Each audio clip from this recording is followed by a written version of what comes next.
Ah oui, peut-être. Non, peut-être. Je peux causer de ça pendant des heures.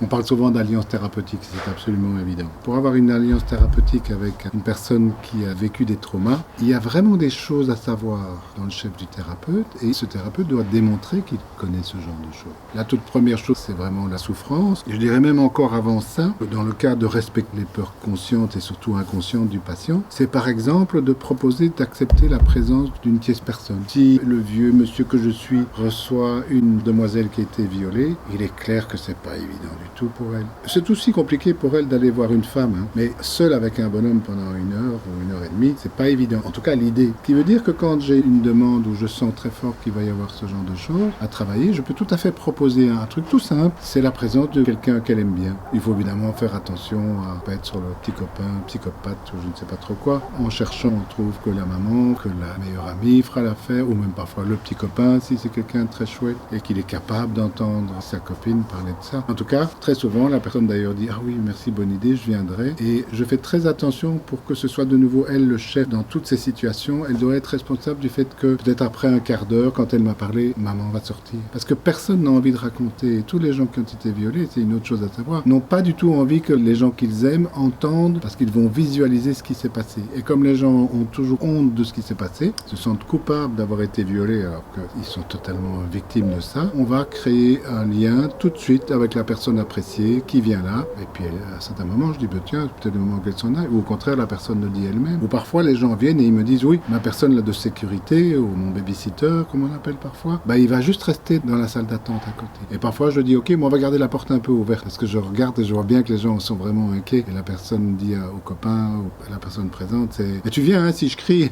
Ça détend déjà tout à fait l'atmosphère. Et ça montre que le thérapeute est au courant de besoins très importants.